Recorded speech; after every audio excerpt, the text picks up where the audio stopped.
Now we're going to go on to the next exercise. We usually call it exercise 1. This is the nose unblocking exercise. So if you do this for me, block one nostril, breathe hard. Oh, there's a little bit of obstruction there. Now try the other one. Oh, and the left one is totally free, isn't it? Yeah. So your left one is totally open and your right one is a little bit stuffy. So we're going to see, can we open it up? Because if the nose is stuffy, it's probably more likely that we're going to mouth breathe, because mouth breathing can be caused by air hunger. And air hunger can be due to a number of factors. One is that the nose is just a little bit too small. So genetically, we just might have a smaller nose. And as a result, we feel air hunger breathing through it. However, continue breathing through it. So you could have a perfect nose, but if it's just a little bit smaller, the air hunger may cause you to switch to mouth breathing. But I'd say, don't switch to mouth breathing. Keep breathing through your nose because the air hunger goes away. And obstruction, but we can help open up the nose. So we know that your right nostril is a little bit stuffy. To open up the nose, take a normal breath into your nose, same as before. Normal breath out, pinch your nose and hold. Gently nod your head, just ever so gently. Good girl. Keep going, keep holding, and hold for as long as you can, and then let go. So even try letting go there. Let go there and breathe in. Excellent, excellent. So I was just saying, how long were you holding your breath for? And now just have normal breathing. Breathe as normal. So we do this exercise 6 times. And if we have a head cold, it will generally open it up. Since 1923, it has been known that when man or woman or kid, child, holds their breath, they can open up their nose.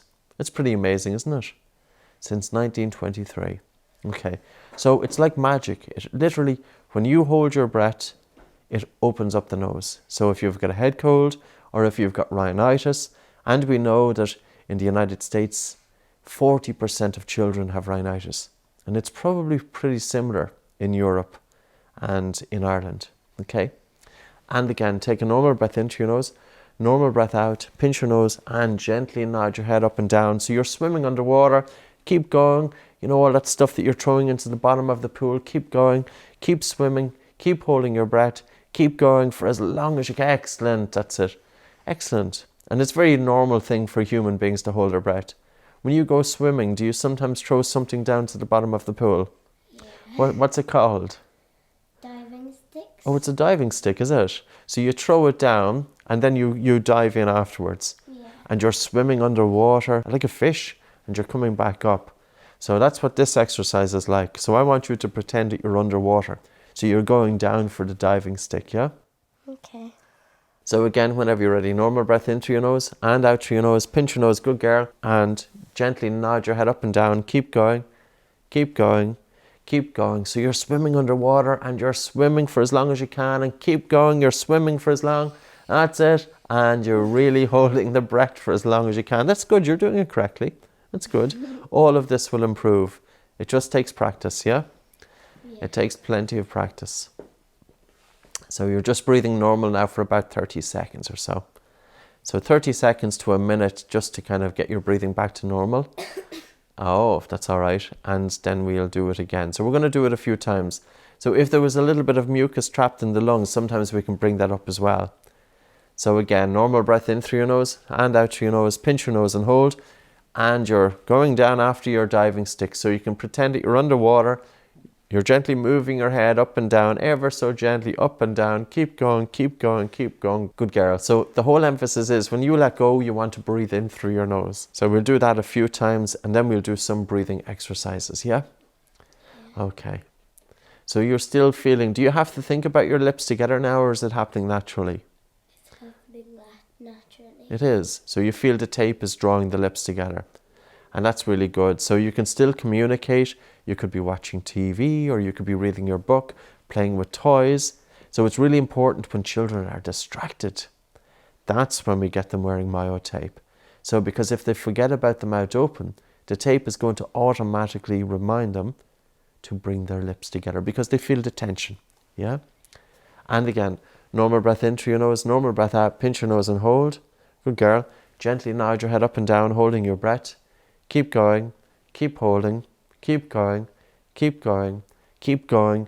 You're underwater, you're going down for your diving stick. Keep going. Excellent, always, and breathe in at the end. So when you let go, try and breathe in as opposed to breathe out. Without getting too technical, well, I suppose I am in a way, but as you hold your breath, nitric oxide, there's a gas called nitric oxide that builds up in the nasal cavity.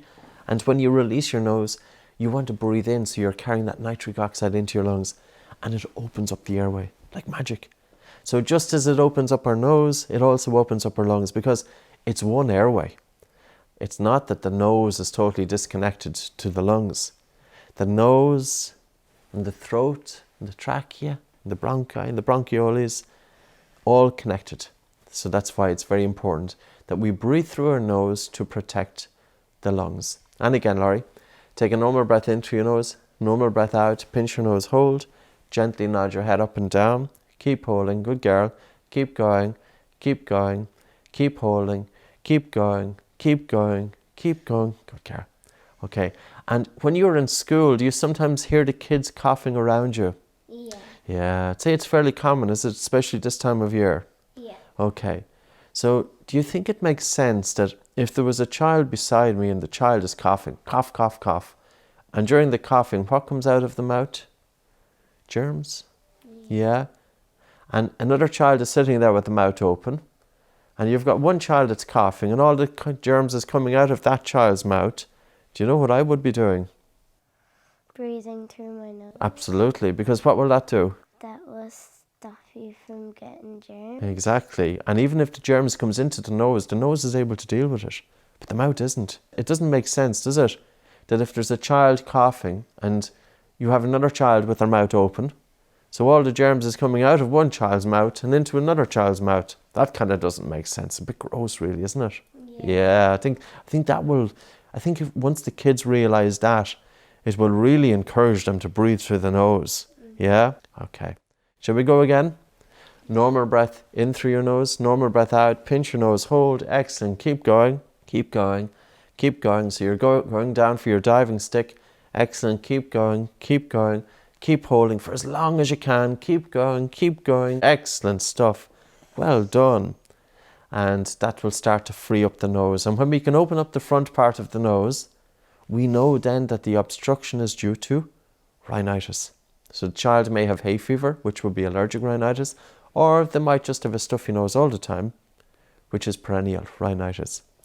Now, if the child, if after doing this exercise, if they keep on wanting to open the mouth because of air hunger, if they're doing the exercise correctly, we have to suspect that the problem is the back of the nose, and that may be that the adenoids are enlarged. But enlarged adenoids by themselves would rarely cause mouth breathing, except when the airway is small. And this is where dentists have such an important role to play. A really aware dentist, when they're looking into the child's mouth, they should be checking, does the child have a high narrow palate?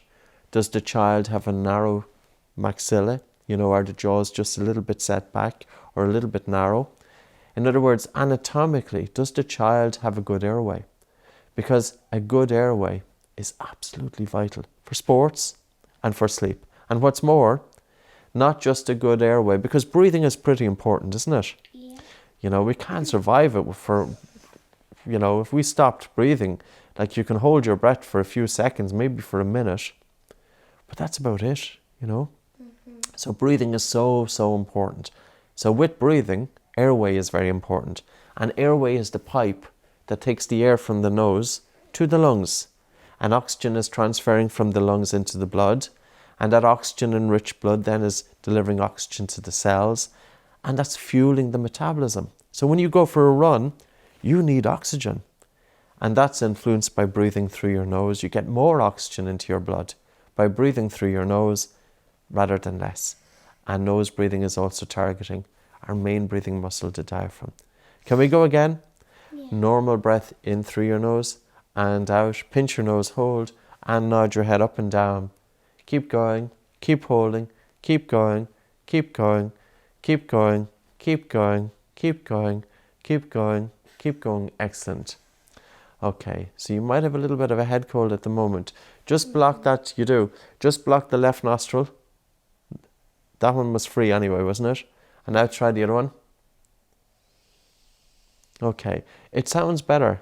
Does it feel any different? Yeah. Yeah, it feels better. So you've literally opened up your right nostril quite a bit there by just simply holding the breath. So we want the boys and girls at home to practice the same thing, don't we? Yeah. So we'll show them once more so that they remember. And remember all of those reasons for breathing in through the nose. If a child is coughing in school, lips are together. For sports, for looking intelligent, for sleep, for focus, for concentration, being able to do the homework, having our attention to do what we can do in school. Very important.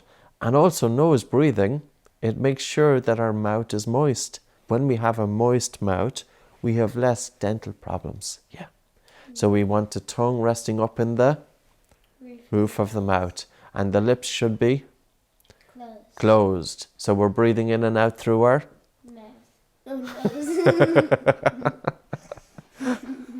Okay, so let's do it again. So you ready? Normal breath in through your nose and out through your nose. Pinch your nose. Excellent. And gently nod your head up and down. Keep going. So you're swimming underwater, going down for your diving stick, and it's down a long way. Keep going, keep going, keep going, keep going. You have to stick. Now you're coming back up. Excellent. And into your nose. That's how you open up your nose. That's how you open up your nose. Okay, so that was an excellent doing that exercise. Well done. You've really done well. You've held your lips are together throughout, and the tape is helping with that. You're breathing in and out through your nose. And what's more, you know what your nose is for. Looking intelligent. If the child is coughing in school, your sports, your sleep, your homework, your focus, to help protect your teeth. And also having the tongue in the roof of the mouth, which is helping to open up the airway. So it's really, really vitally important, yeah? And we know that you can breathe functionally through the nose because you've had your mouth closed with the tape on for quite a few minutes. Okay, so we go on to the next exercise. Yeah. Excellent, okay.